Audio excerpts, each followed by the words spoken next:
二元分别，为什么你总在两边拉扯？很多困扰都来自于毫无意识的二元分别。我最近越来越有一种感觉，我生活中让我拧巴的那些事，无论创作上的、时间上的、修行上的，他们好像不是各自独立的问题，而是来自同一个地方。这个感觉其实不是突然冒出来的，而是在我创作的过程中逐渐显现的。我第一次对这件事开始有感觉，是在做 AI 与信息这个系列的时候。那个系列里面有3期视频，最后都碰到了二元性的问题，比如现实与模拟，拆到最后发现不是2个范畴，而是一条连续的光谱。比如意识的客观功能和主观体验，拆到最后发现是同一个东西的两面。比如创造者与被创造物，拆到最后发现人类自己也在那条宇宙演化的链条中无法独立。每一期到最后都是把那组对立拆掉了，问题就自然消解了。这让我想起更早之前做的黑客帝国系列，那个系列做了8期正片加1期收束，做到最后才发现8期讲的其实都是同一件事。每一期拆的都是一组二元对立，英雄和反派，自由意志和命运，真实和虚假，个体和网络，人与机器，披的外衣不同，但骨架一样。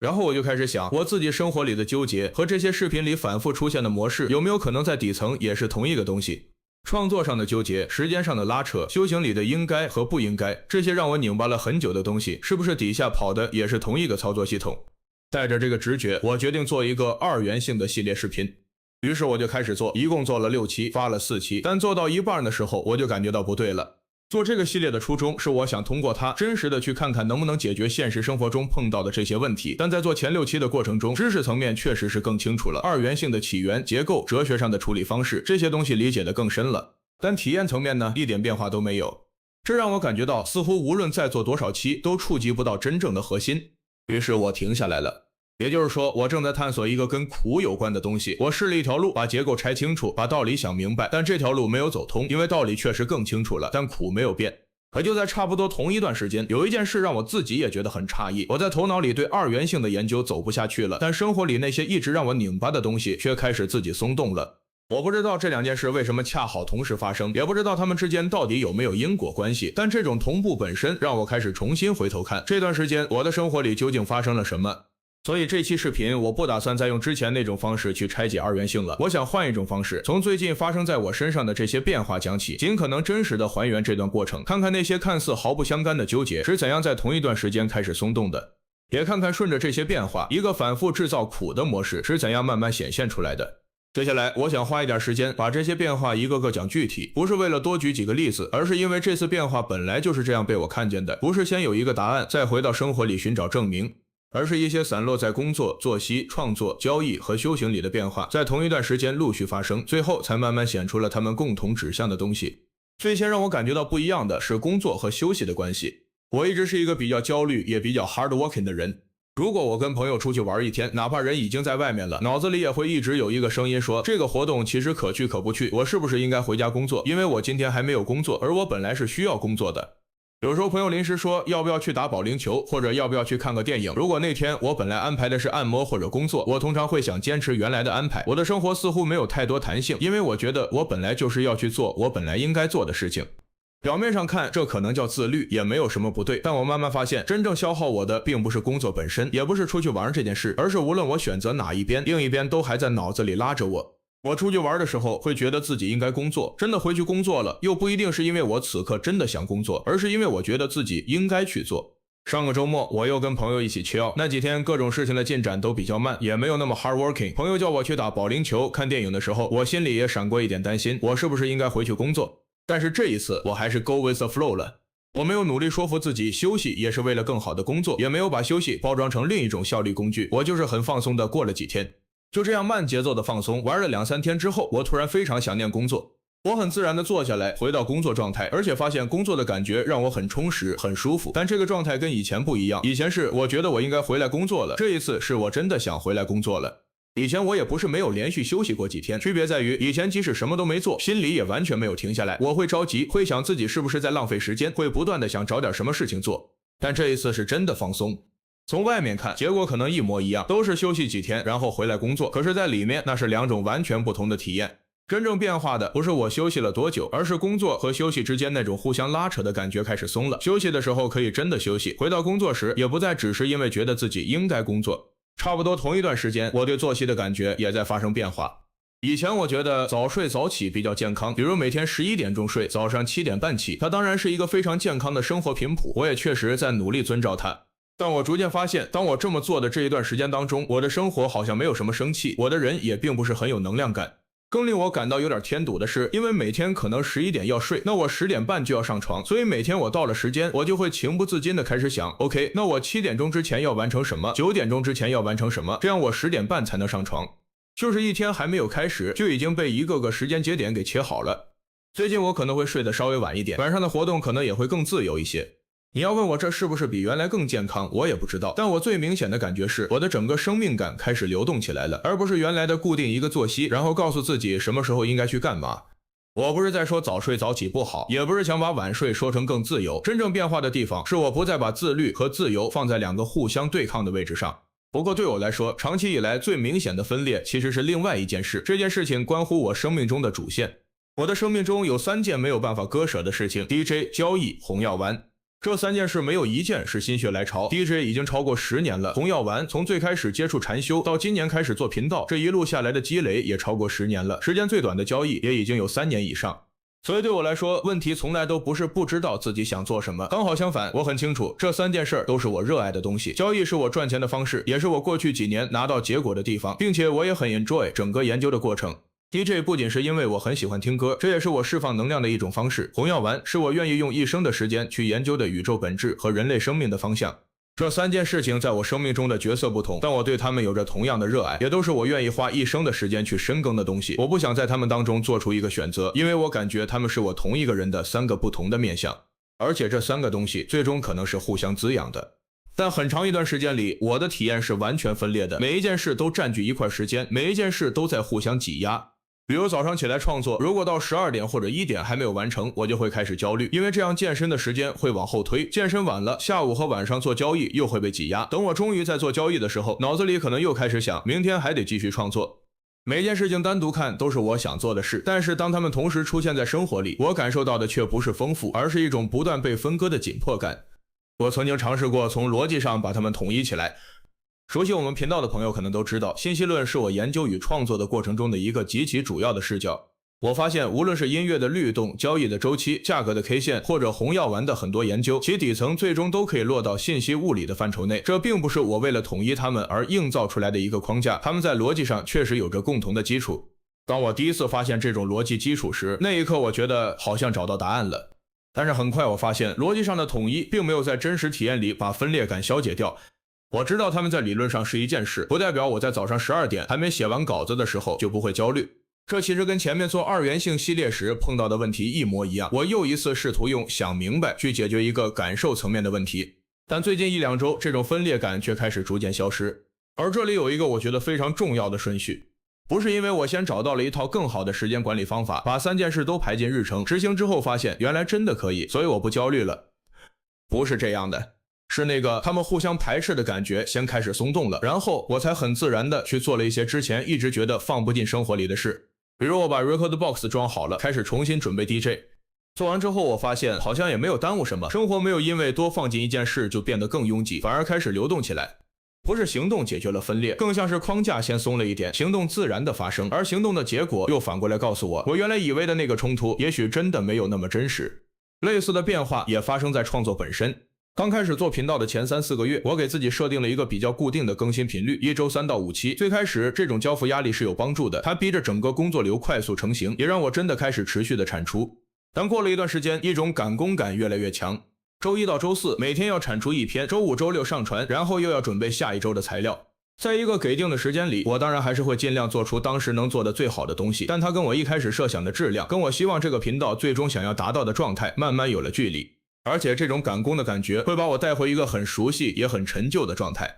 比如有一天上午，我写东西写到一半，突然想不出来了，按以前的反应我会马上焦虑，今天又没有完成，哪怕晚上没有继续写，我脑子里也会一直挂着明天还得接着做。但最近我的处理方式变成上午想不出来，那下午换个地方继续 whatever。 我没有因此决定以后都不要更新频率，也没有从必须高产跳到产量完全不重要，只是那个非得在此刻完成否则今天就失败了的东西松了一点。交易上也有一个很类似的变化，过去1年多，我经历了财富上一波巨大的回撤，也在这个过程中试图重塑我的交易结构，直到最近财富到了一个谷底，新的结构才逐渐长出来。我发现过去2-3个月的交易系统居然默认把我最擅长的部分，早期、潜伏期的价值标的发掘自动屏蔽掉了。我当时给自己的解释是资金量不够，以及当前这样的机会不多。当我刚开始做交易的时候，资金明明比现在更少，也从来没有这种顾虑。后来我把过去2个月专注迭代的短线合约交易系统从主项调整成补充项，重新让自己真正擅长的部分回到系统里。调整之后，整个人一下就感觉清晰了很多。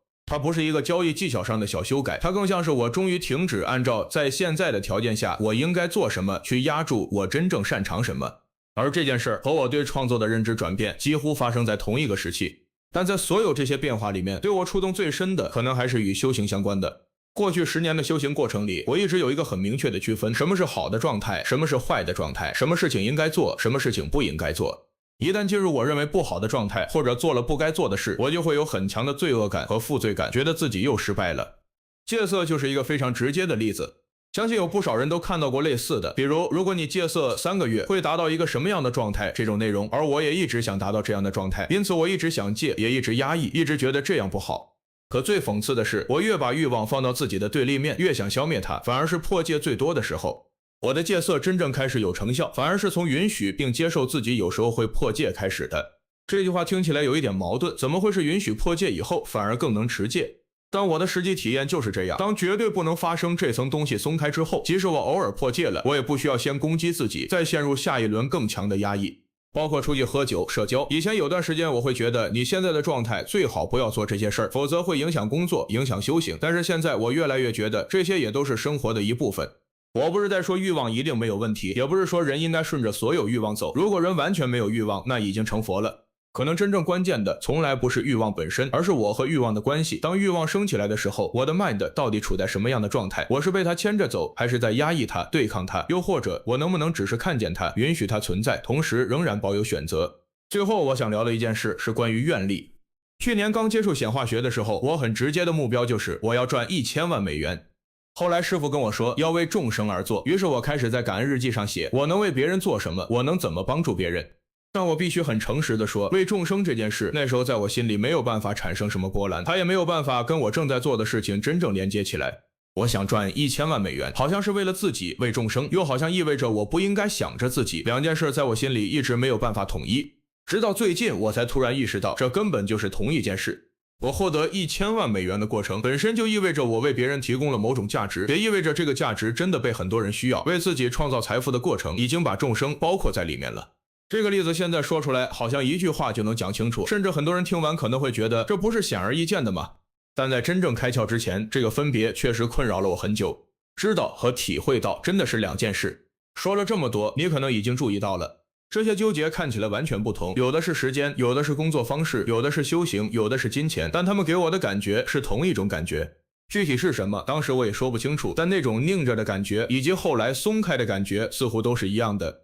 而当上述这些变化都在最近比较短的时间当中陆续发生的时候，我其实也没有马上得出一个什么结论，我只是隐约的感觉到以前觉得很紧很拧巴的东西，最近感觉真的变得不太一样了。直到开始准备这期视频，我把这些经历重新放在一起，才逐渐看清那种相同的感觉到底来自哪里。我发现每一个纠结背后都藏着一组对立，做 A 的时间与做 B 的时间的对立，产量与质量的对立，应该做的与真正擅长的对立，工作与玩的对立，自律与自由的对立，持戒与欲望的对立，为自己与为众生对立。你看到了吗？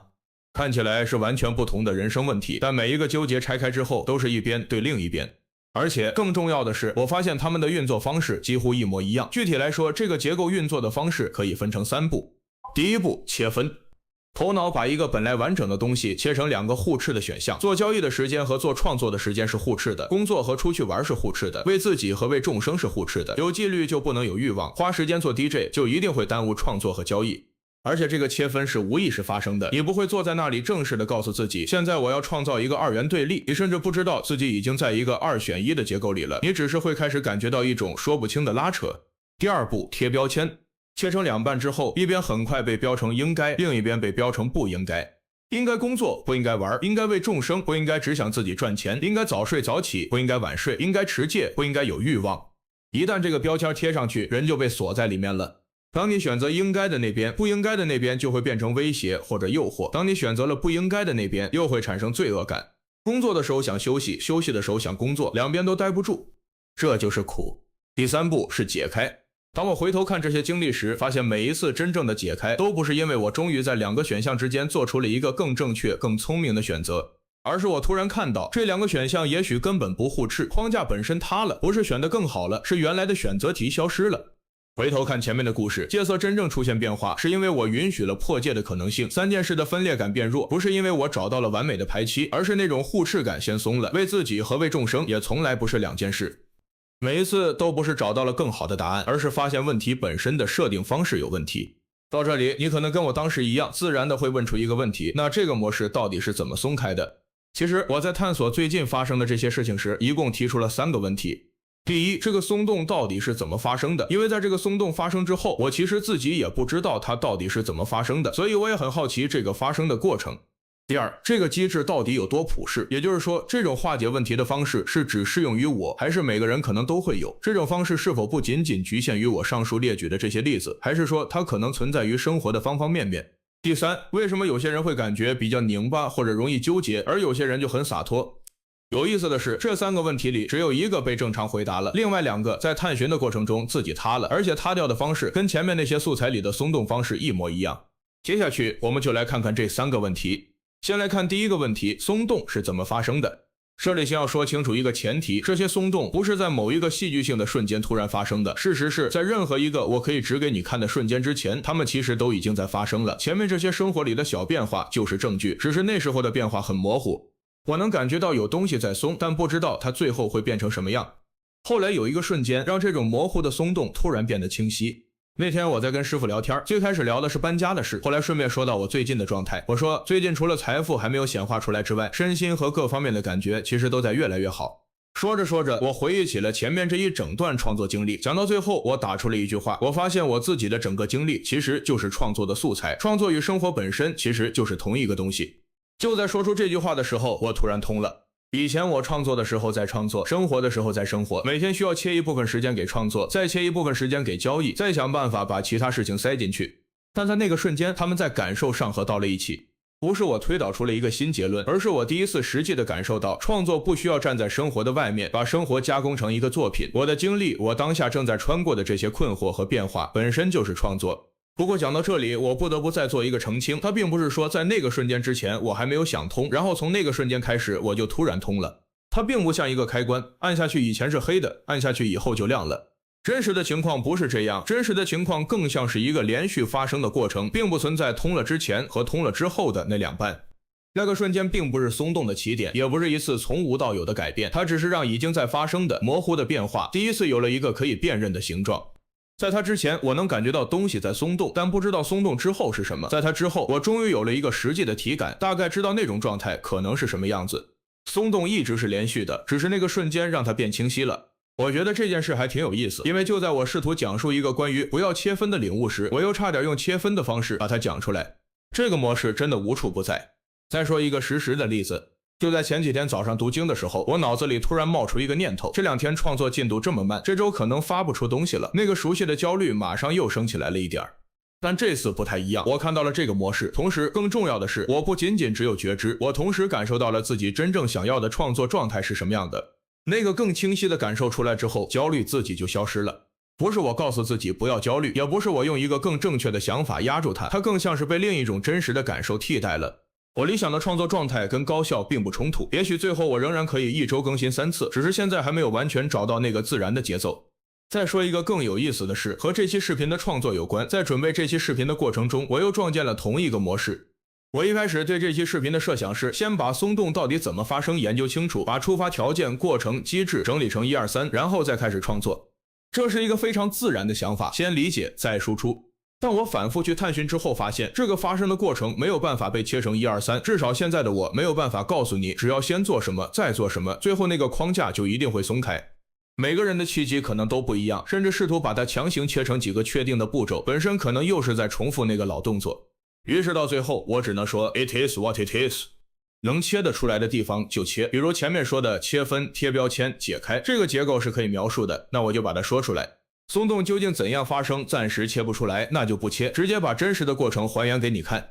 它不是一定要分析，也不是一定不要分析，不是从必须搞清楚机制一下跳到机制完全没有意义，而是可切也可不切。这让我第一次在一个非常实际的问题里体会到了一点龙树菩萨说的不一义不义的感觉，既不是一个东西，也不是两个东西，不是必须分开，也不是必须不分，而是根据实际的状态自然的发生。更有意思的是，当我放下必须先搞清楚才能开始创作这个前提时，那个关于松动怎样发生的问题也就不再需要一个完整答案了。不是因为我找到了答案，而是因为我发现问题本身的设定方式可能就有问题，而这个问题塌掉的方式跟前面所有例子一模一样。我没有在两个选项之间选出一个更好的答案，是先完全理解还是先开始创作，这组对立本身松开了，这本身就是一次松动。而我最后得到的也正好是那天跟师傅聊天时的那种感受，我能做的就是把自己的生活，把我正在经历的一切如实的分享出来。我不需要先从生活中提炼出一套闭环的机制，再把它包装成内容。我的经历本身就是内容，创作和生活是同一件事。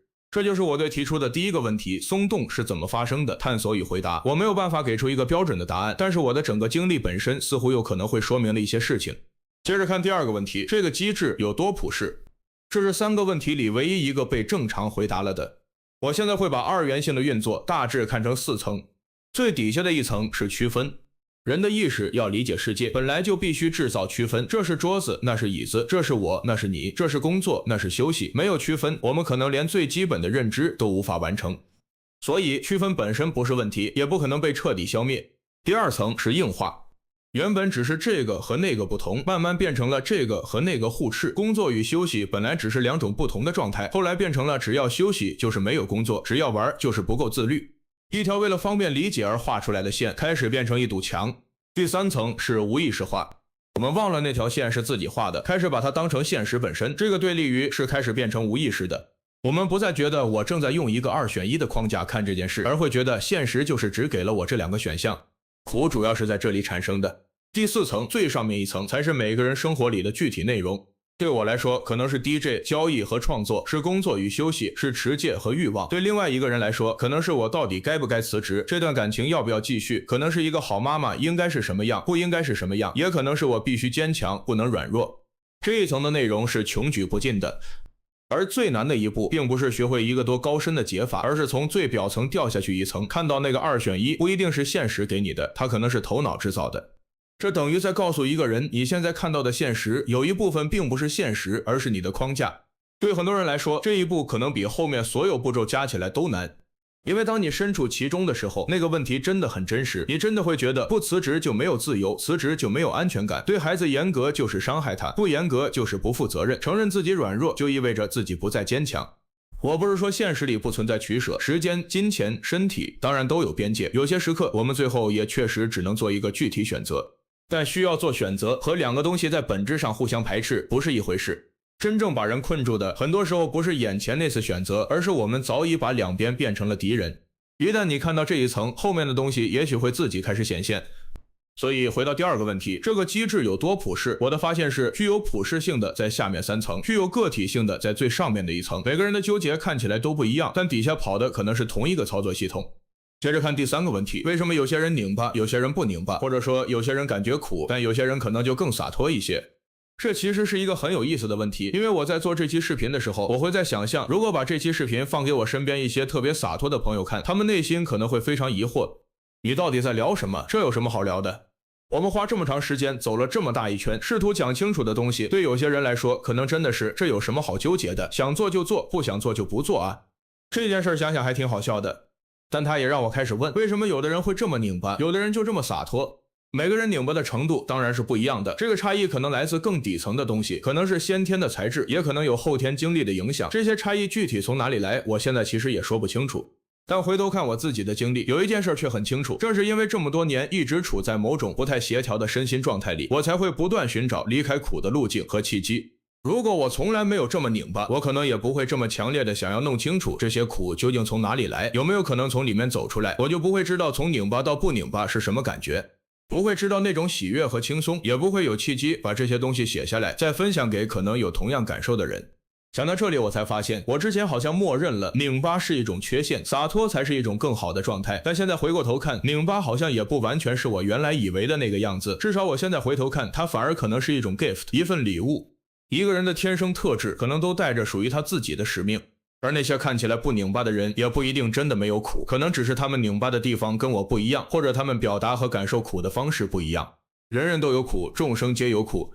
说到这里，我突然发现最初那个问题其实仍然没有得到回答。我还是不知道人与人之间的这种差异究竟从哪里来，不知道为什么有些人更容易拧巴，有些人看起来更加洒脱。但奇怪的是，这个答案好像已经没有一开始那么重要了。因为我一开始这样问的时候，其实已经偷偷带着一个前提，拧巴是一种缺陷，洒脱是一种更好的状态，好像世界上存在两类人，而我需要解释为什么其中一类人没有成为另一类人。可当我回头看到拧巴虽然给我带来了苦，却也成为了我不断寻找和转变的契机。当我也看到那些看起来洒脱的人并不一定没有他们自己的苦时，原来那个前提就开始松动了。比起解释一个人为什么落在其中一边，更重要的也许是看到每一种生命的材质都有它带来的苦，也有它可能打开的路，没有哪一边可以被简单的归为更好。到这里，为什么有些人拧巴，有些人不拧巴这个问题也开始塌了。因为拧巴和不拧巴本身不就是我刚刚制造出来的另一组对立吗？我本来想解释两种人的差异，最后却发现也许根本不存在这样泾渭分明的两种人。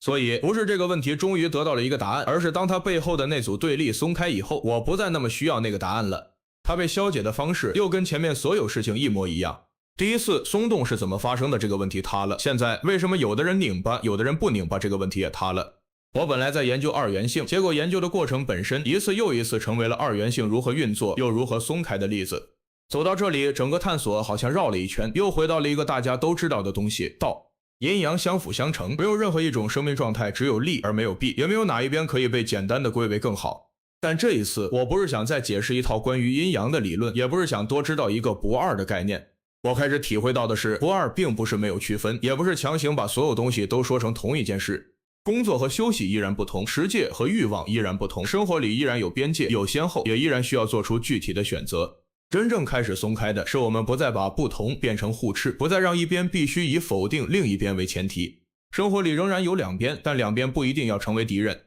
这可能就是我现在对不二最具体的体会。知道和体会到是两件事。这句话在今天的分享里已经出现了不止一次，我觉得不是偶然的。过去我很习惯先把一个东西想明白，再试图让自己做到，但这一次很多变化是在生活里先发生，头脑才慢慢看清楚，原来发生的是这个。而且这种变化也不是一个非黑即白的开关，它更像一个渐进的不断流动的过程。旧的模式并没有彻底消失，有时候它还是会重新升起来，就像我今天早上读经的时候，还是会因为创作进度而感到焦虑。区别可能只是以前我完全住在那个框架里面，把它当成现实本身，现在偶尔可以退后一点，看见自己又画下了那条线。也许光是这一点点看见，就已经给松动留下了空间。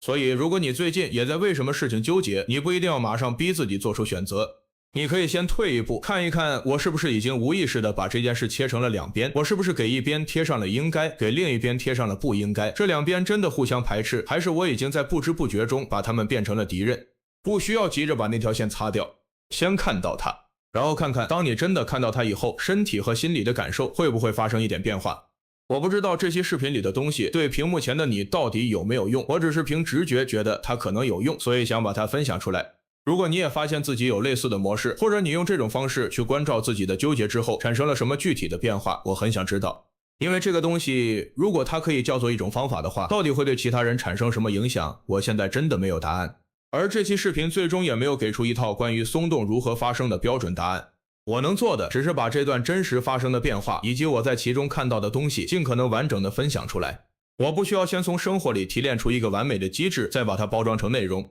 经历本身就是内容，创作与生活从来不是两件事。我是 Neo， 感谢你的观看，我们下期见。